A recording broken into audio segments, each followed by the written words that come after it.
नमस्कार दर्शक मित्रों, आप देख रहे हैं जीपीएमसी न्यूज़ 24/7 લાઈવ। યાત્રાળુઓની સુવિધા માટે અંબાજી મંદિર ખાતે વૈશાખ સુદ ત્રીજથી આરતી અને દર્શનના સમયમાં ફેરફાર કરાયો। શ્રી આરાસુરી અંબાજી માતા દેવસ્થાન ટ્રસ્ટ અંબાજીની યાદીમાં જણાવ્યા અનુસાર સૂર્યોદય અને સૂર્યાસ્તના સમયમાં ઋતુ પ્રમાણે થતા ફેરફારોને ધ્યાનમાં રાખીને યાત્રાળુઓની સગવડતા ખાતર મંદિરના દર્શન સહિતના સમયમાં ફેરફાર કરવામાં આવ્યો છે।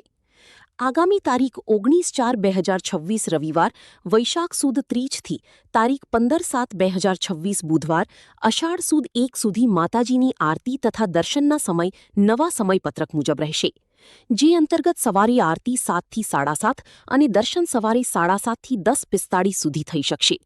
ત્યારબાદ રાજભોગ આરતી બપોરે 12:30 થી 1 વાગ્યા સુધી અને બપોરે દર્શનનો સમય 1 થી 4:30 સુધીનો રહેશે। સાંજના સમયે આરતી 7 થી 7:30 અને રાત્રિ દર્શન 7:30 થી 9 વાગ્યા સુધી ખુલ્લા રહેશે।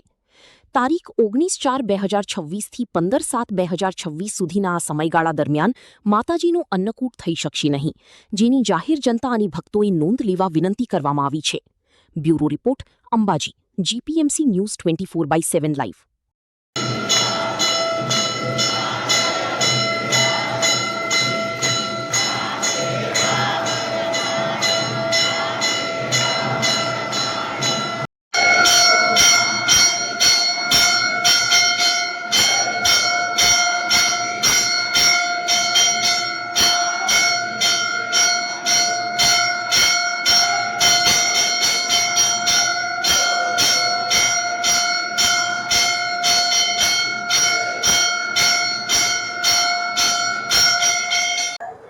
અખાત્રીજ એટલે માતાજી ગ્રીષ્મ ઋતુનો પ્રારંભ થાય છે। આ ગ્રીષ્મ ઋતુની અંદર માતાજીની 3 ટાઈમ પૂજા અર્ચના કરવામાં આવતી હોય છે।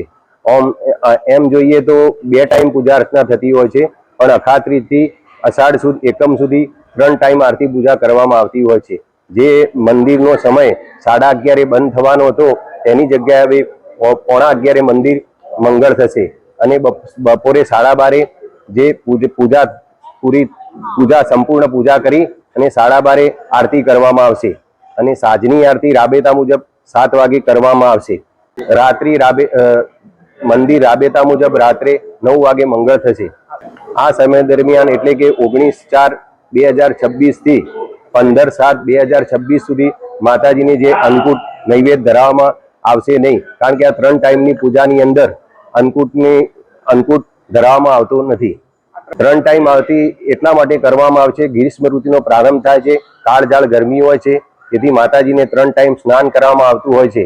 અને વિશેષમાં કહીએ તો માતાજીનું સવારે બાળ સ્વરૂપ, બપોરે યૌવન સ્વરૂપ અને સાંજે વૃદ્ધાવસ્થા સ્વરૂપે દર્શન કરાવવામાં આવતા હોય છે।